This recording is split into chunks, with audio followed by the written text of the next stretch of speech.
Hey, I heard you were lonely. I'm pretty lonely too, or at least I can be at times. Have you ever been so lonely that it wakes you up in the middle of the night, that it suffocates you as you try to eat dinner with your family, that it would just be easier if I stepped off the curb right in front of that bus? I've been that lonely. I'm not so much anymore, but I've been there. Compromising your morals out of desperation, becoming a person that you don't recognize, taking every social slight personally, crying silently into the darkness as you feed the stray cats that hang around the dumpster beside your apartment building. That one might have just been me. 2 days ago, in fact. What's up? My name is Bree. Welcome to my channel. Today, I just wanted to talk about loneliness. There is a loneliness epidemic going on right now, especially for a lot of young adults since the pandemic, because the landscape right now is ripe for loneliness, especially if you came of age during the pandemic. You went from being in a space where you were consistently having to be around people all the time in real life, either through school or through work. And then we all got sent home and everybody realized I don't have to go in and see people and talk to people in order to do work and get paid. A lot of people like that. Every gift has a dark side. And I guess that dark side for a lot of people was the isolation. But even before that happened, a lot of adults were feeling pretty lonely. I myself have been lonely most of my life. And most of my life, I have been deeply ashamed of my loneliness because I took it to mean that I wasn't doing something right. I was missing something in my brain that was making it easier for other people to make friends. And there must be something wrong with me. And especially if you're on social media, you're seeing people posting about their friends and stuff that they're doing. I will say, even though I have been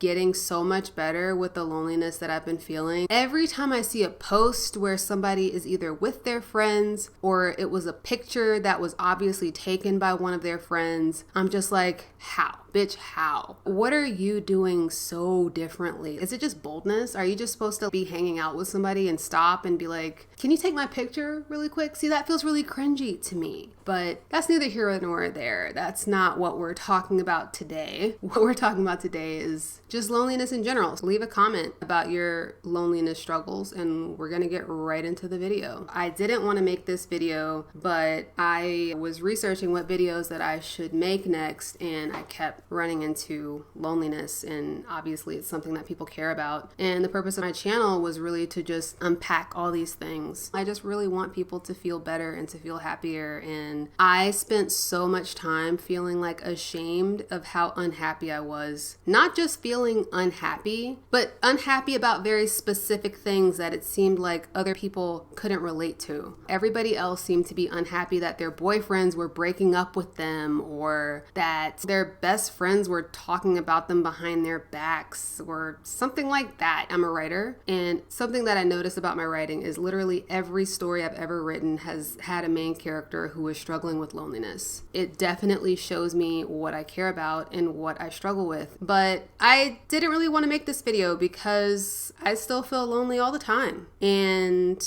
it sucks. There are times when I feel so lonely that I hate myself. This just happened recently. Maybe I'll talk about that a little bit. I don't want to talk about it. I'm still very raw about it, but I feel like I should. So my entire life, I've never really felt accepted. I will say 0 to 9, I had a great life. I have no notes. I had so many friends. I was a pretty narcissistic little kid. I thought the world revolved around me. The first time I felt like chronic loneliness, I think I was 10 years old. I was in 5th grade. None of my friends were in my class. The stuff that me and my friends would do is we were all highly imaginative. Make-believe was like a sport for us. That's how much we were into just playing make-believe and just playing with each other. But in 5th grade, that was the first class that I was ever in where there was literally, I had just no friends in the class. None of my crushes were in my 5th grade class. I think at that point, I didn't even have any crushes in the school. So I just remember just feeling blah all the time. I think even the recess that I had when I was in 5th grade, none of my friends shared my recess. I was friends with one girl, her name was Claudia, and we used to do something called the punching game, where we would try to punch each other as hard as we could. And that was the extent of our friendship. And that was pretty much all of 5th grade. I just remember feeling like so bored and blah all the time. When I got to 6th grade, there was a big shift. I had been at the same elementary school for 4 years, so I was very comfortable there, but going to a new school, something changed in me. I was trying to be my same confident self. My elementary school was very diverse. We had all different types of races. Claudia was Latina. A lot of my other friends were Caucasian. I had a mix of friends. When I got to middle school, my middle school was 90% black, and I noticed something right away. They were not like the other kids that I was used to. I will say that black kids that are from the poorer areas grow up faster than those who don't come from that area. And these kids were more mature and they were interested in older stuff, older kids stuff that I just wasn't on yet. I was 11, I still liked watching cartoons, and these kids were making sex jokes that I didn't get. I was always cracking jokes and like trying to make people laugh. This was not working on these kids. I would try to sit at this table with these 2 girls. In the beginning, they were like okay with me, but as time passed and I guess they saw my personality more, they were just like,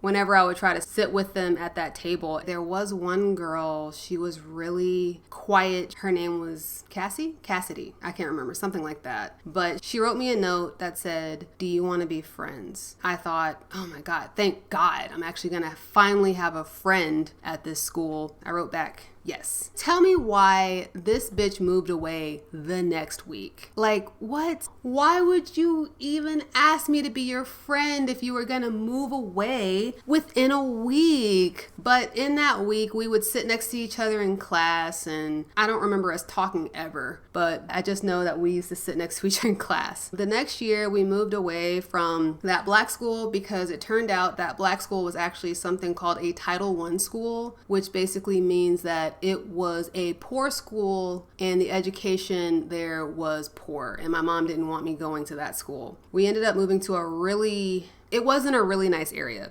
but it goes along the lines of when Dave Chappelle said his family made just enough money to grow up poor around white people. I relate strongly, but it was like that. So when I got into this new school, it was the complete opposite. It was a predominantly white middle school, and there was like a smattering of black people. I would go to a black summer camp for 2 years, which seems like forever when you're a kid, and I didn't have any issues there. But I guess the white friends that I had apparently made a strong enough impression on me that it was evident in the way that I acted around black people that they were like, we're not feeling it. You don't feel like one of us. But I was also really sheltered. I wasn't allowed to do shit, okay? The only friend whose house I was allowed to spend the night over, technically 2 friends, but the main friend whose house I was allowed to spend the night over like regularly also had a single mom. And my mom was like, if there's a man in the house, you're not going to nobody's house. I wasn't allowed to go there if they had like an older brother or if a daddy was there. That also made it really hard for me to make friends. But something else started contributing to me struggling to make friends. I had to take ADHD meds. I know they have different effects on different people's bodies, but what they did to me is they turned me into a zombie. So that confident, like very boisterous side of me had a difficult time bubbling to the surface.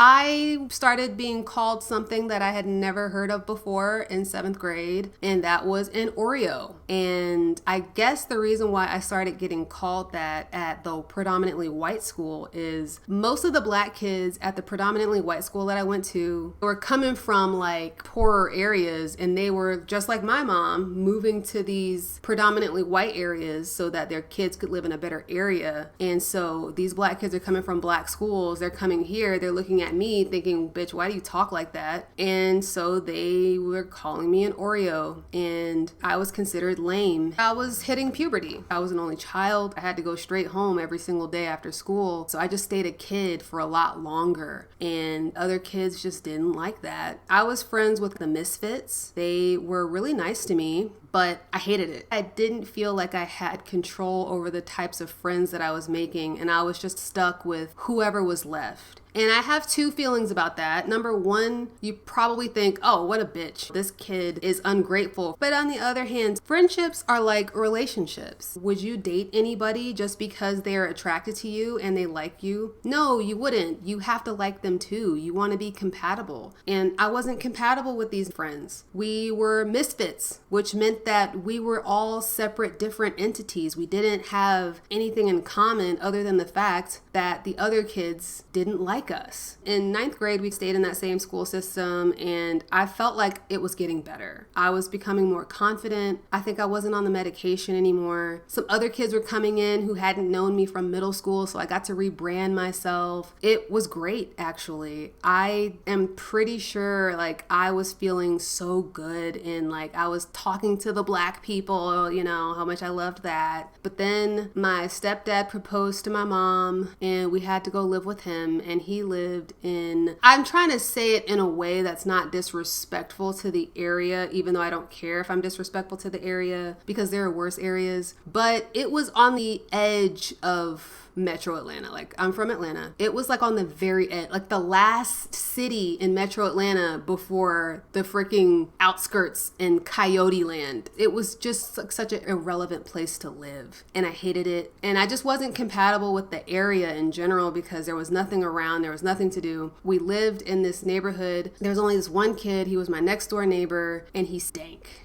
all the time, and he smelled like butt, and now it looks like he's a white supremacist, so I guess it's good that I didn't become friends with him after all. There were a lot of kids that I would have been okay being friends with, but I wasn't allowed to leave the house. I was 15. I wasn't allowed to go to anybody's house. This is when cell phones were just getting popular. My first phone was like a shitty Nokia, but my first real phone was a Virgin mobile phone, and I got minutes. So it was not unlimited. I had a certain amount of minutes, and these minutes were like for emergencies only. There was no like getting on the phone, keying with my homies. My stepdad did not allow me to give out our home phone number, so nobody could call me. Our phone only made outbound calls to local numbers, and a lot of people at my school were from other states, so I could not call most people from my school. You see many layers that I had to go in making friends. It's not even so much that I was lonely because of all of those things, but because I was so socially stunted at that age where it was so important to learn, it made it more difficult for me as an adult, because all the stuff that I should have been learning socially when I was in middle school, in high school, I had to learn after I became an adult and I was living away from home for the first time. So all of that awkwardness and lack of communication that had built up in that time just stayed with me. And you're wondering, didn't you get rid of it in college? No, because I stayed at home during college because I didn't want to take out loans, because I couldn't afford to live on campus unless I took out loans. I really wish I had just taken out those loans and stayed on campus. I stayed on campus probably a total of a year and a half when I was in college, and it was definitely transformative. I had friends, but my friends from college were once again like misfit friends. My best friend I came to really love. I wanted really bad to have a friend that looked like a different version of me, another black female. That's what I wanted. And I was friends with a chubby black gay guy. Picture the guy from The Unbreakable Kimmy Schmidt. I don't know his name, but picture that character, and that's how he was. He's lost a lot of weight and gotten super fit now, but back then he was still closeted, but he was very feminine. I was a friend snob, I'm not gonna lie. There were some other people that I was friends with. We were like kind of part of this little friend group. The leader of our friend group did not like to claim that we were a group because she was ashamed of us. She would do things and exclude me all the time, and me and her don't talk anymore, but it was a clash of personalities. She was a narcissist and I was a narcissist. She thought she was the shit, I thought I was the shit. She was much more successful at convincing other people she was the shit. I was still really socially awkward. Once I graduated college, I lived with my grandparents for 2 years until I finally moved into this apartment complex with 2 other girls. I had made friends with people at this college near my hometown, and I used to hang out there a lot, especially after I graduated, and through them I met this girl. She and her friend were looking for a third roommate. I said yes. Dear God, this was probably the loneliest time in my life. More lonely than when I was like in high school, sitting in my room, unable to talk to any of my friends playing The Sims. Actually, I had a friend then, but the reason why this was the loneliest time in my life is because my male friend that I had, we had a falling out because I was a bad friend. And that happened right at the start of when I moved in with these girls. And they did not like me. They tried to do some really shady stuff to me when we first moved in. They told me that I was going to have the largest bedroom with my own private bath. And the reason that they said they were doing that was because they didn't want to have to share a bathroom with me because they didn't know me like that. I was like, okay, fine. After we signed the lease though, and we had put in our deposits, they went and they saw the apartment for the first time in real life, and they realized that they fucked up by giving me the best room. So they came back to me and they were like, actually, you're going to be getting the smallest room that's attached to the guest bathroom. And I was like, no, I'm not. I've already signed the lease and I've already submitted my deposit. I will not be doing that. The leasing lady told me later after we moved in, they weren't going to be able to move into this apartment if you hadn't signed the lease because their credit was so bad. And I was like, that's funny. But yeah, they tried to do that. I stood firm and I was like, look, I don't even know if I would have agreed to live with you guys if this hadn't been the situation. Now, if you had come at me in the beginning with the smallest room, then maybe I could have, I don't know. We don't know. I had already signed the lease thinking I was going to get the largest room, but I held firm and I wasn't going to let them bully me. And of course they didn't like me. And I started living in this apartment with two girls who didn't like me, and they would go out and do stuff with each other all the time and hang out with each other and their friend group all the time. And of course I was never invited to anything because they hated me. I did have a friend group that I knew during this time that me and that girl knew in common. They were all guys, and I'm very wary about friendships with men because something I started noticing was that after I got into college, men were much more willing to be friends with me than women were. And I'm like, obviously it's because they're attracted to me and they probably hope that something's gonna pop off one day between us. And it just makes me look at male friendships differently. Do you really like me as a person, or is this just like something that you're hoping something will happen? I was so lonely there. I used to cry so many nights when I was there. I used to take long walks at 1 a.m. in our apartment complex by myself. We used to live right next to a police station, so maybe I felt a little safe. And it wasn't a bad area. It's off a main road and nothing ever happened. But I used to take these long walks and I used to just cry and just really try to think to myself, why am I so lonely? What can I do about it? Who can I talk to? Where can I go? I would just be upset all the time. And it was there at this apartment with all these crying and all these tears where I finally realized, like, I have to do something about it. I have to change. I'm tired of being lonely. I've been unhappy with my friends for the longest time. I'm tired of just taking anybody who will be friends with me. I really want to be friends with people that I like and who like me, and we have things in common and all that stuff. So I made that decision at that apartment complex with those girls. We had a huge falling out at the end. We all had individual falling outs with each other. I fell out with each of them individually for separate reasons. They fell out with each other for separate reasons. So by the end of it, we all hated each other, and I'm pretty sure none of us talk anymore. I don't talk to either of those girls anymore. I started doing Uber, and I hated it because I was an introvert, and I hated the feeling of being forced to talk to somebody in a confined space, but I did it. I didn't have a choice. It was my job,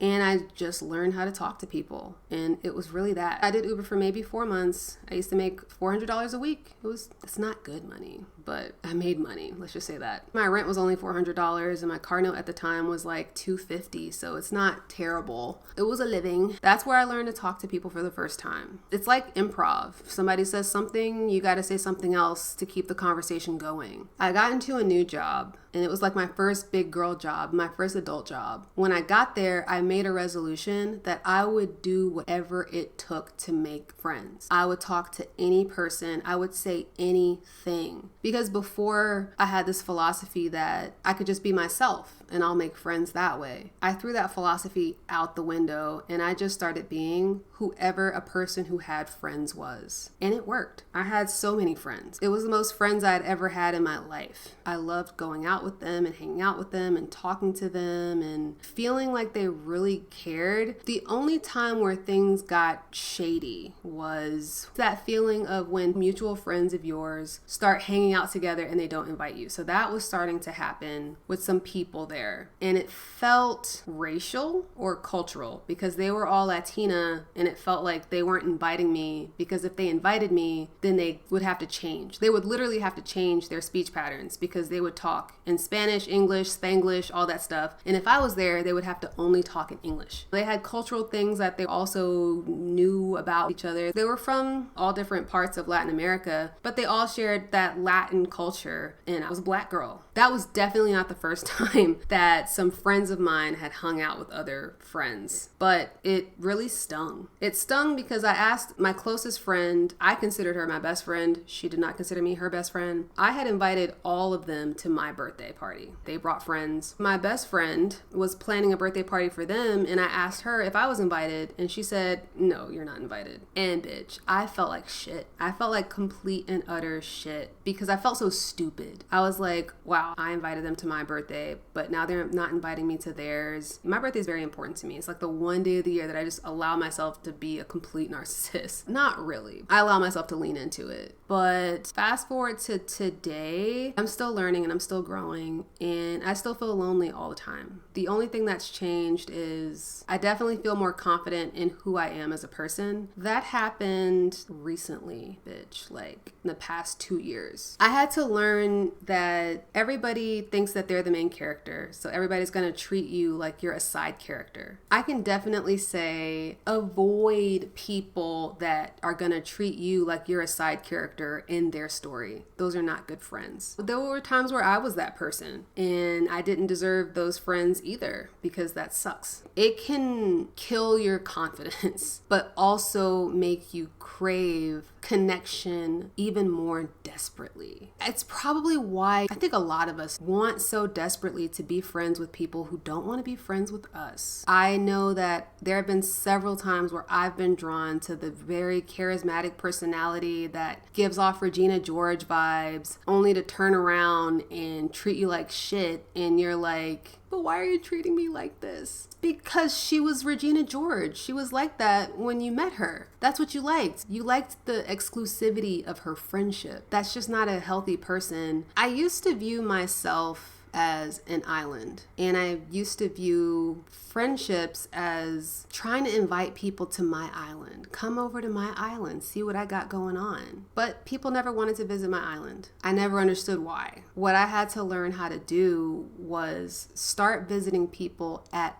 their islands. Go to their islands, hang out with them, talk to them, follow their island's rules, follow their island's boundaries. Eventually, they started coming to my island. Don't be afraid to kick people off your island. Don't keep toxic friends or shitty friends just because you want friends. I don't know if you believe in energy and karma and all that stuff. You're putting the vibe out there into the universe that you'll accept any type of friend and you'll accept any type of friendship. You'll just continue to get really bad friends if you just keep accepting whatever type of treatment. You have to set boundaries with yourself and you have to follow them and respect them even when you're dying of loneliness inside. I mean, my advice for getting over loneliness would definitely be, this is going to sound super lame, but putting yourself out there. What does that look like? Putting yourself out there can mean physically, literally putting yourself out there, like joining a club or a team. It also means internally and emotionally putting yourself out there. You have to make peace with it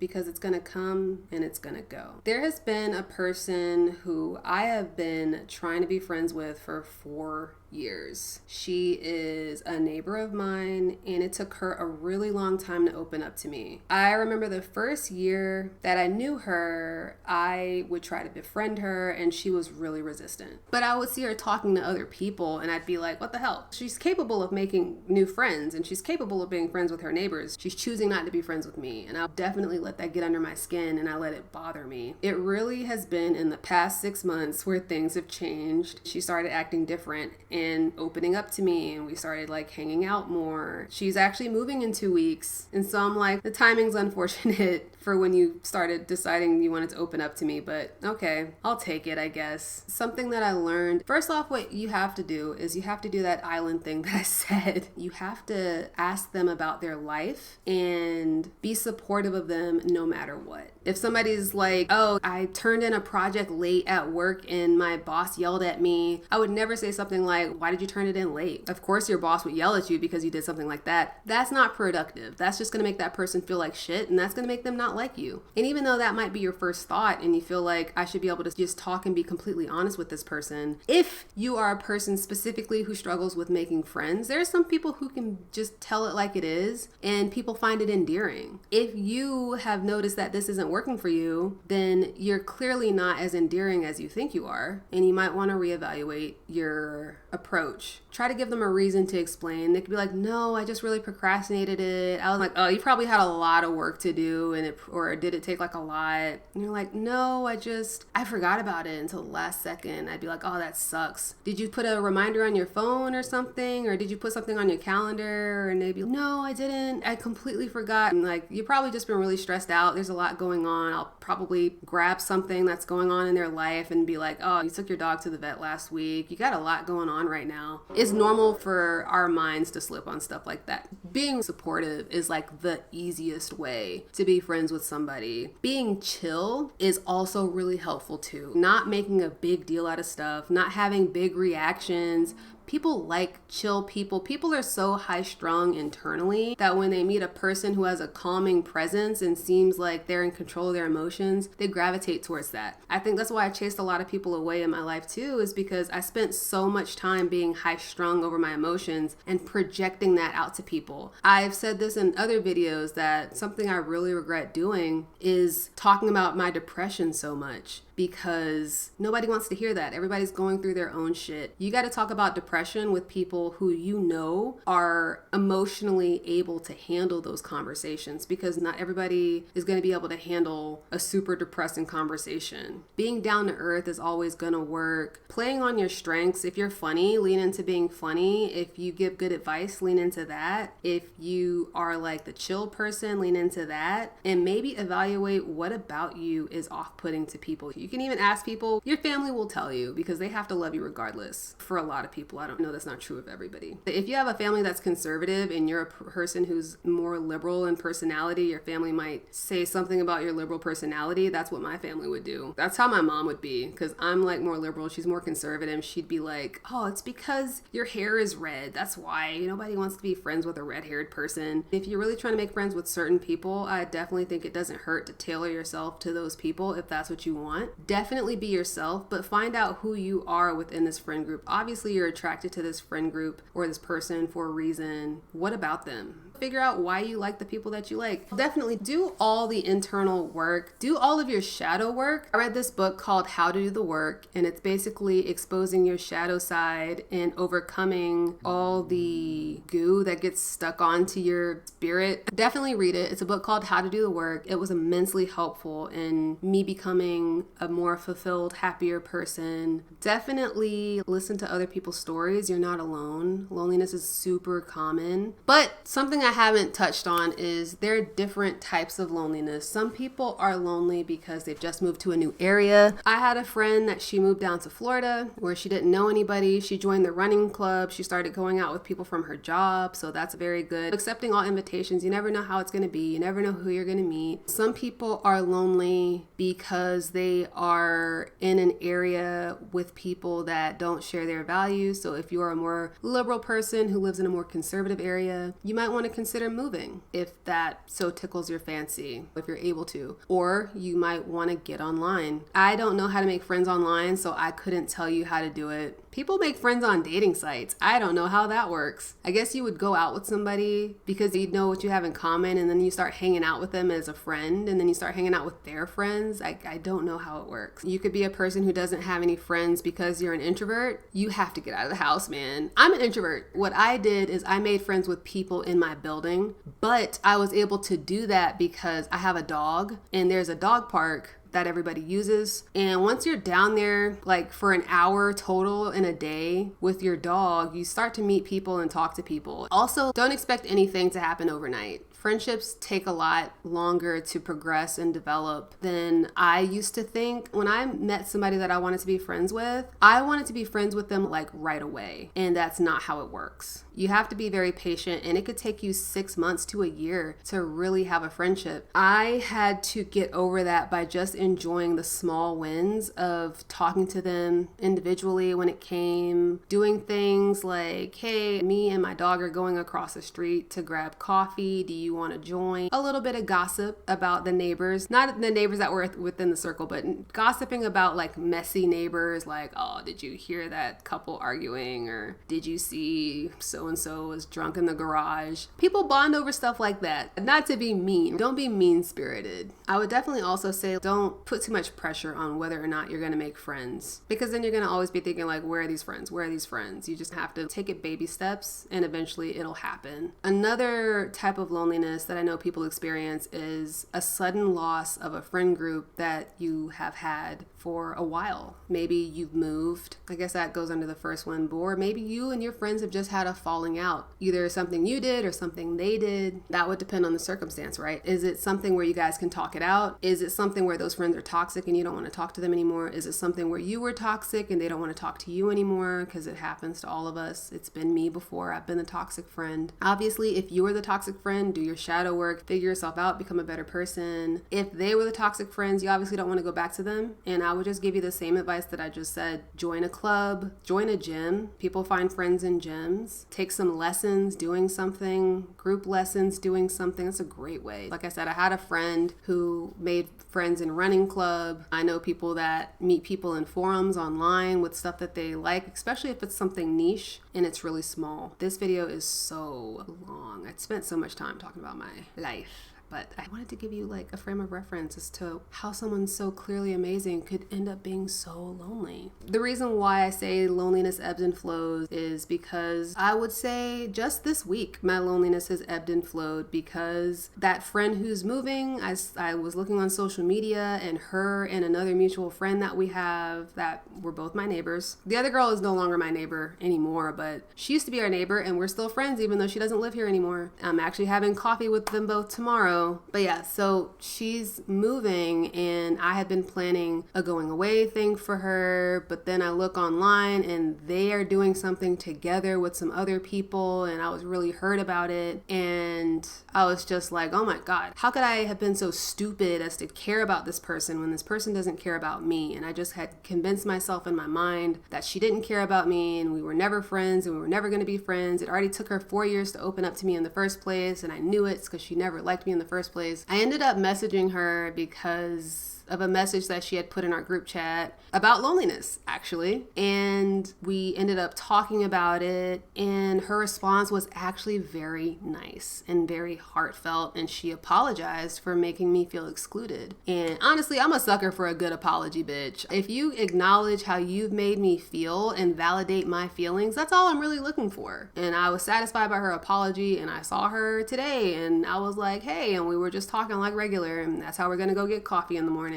But that's what I mean by it ebbs and flows, because I was so upset when I saw that they had gone out together without me. I cried. I actually cried. But when I saw her response and it sounded like she really cared about me, I also cried because I was like, oh my God, I can't believe I met some person who actually cares about me and my feelings and cares about the friendship with me, because I haven't been used to it. I've had so many terrible friendships in my life. People just treating me like I'm disposable. It felt really good to hear somebody say that they cared about me that much. So I had a very low and then a very high, and that's just a part of life. It's very normal. Advice that I would have given myself, it's really difficult because so much of why I was awkward when I was younger was because of my family and how sheltered I was, and I can't get around that. The only thing I could think of that could have changed me from being awkward is I should have probably just embarrassed myself in school more, just spoken up more. I would have had to have learned. Like I said, in college, I should have just stayed on campus all 4 years. I would have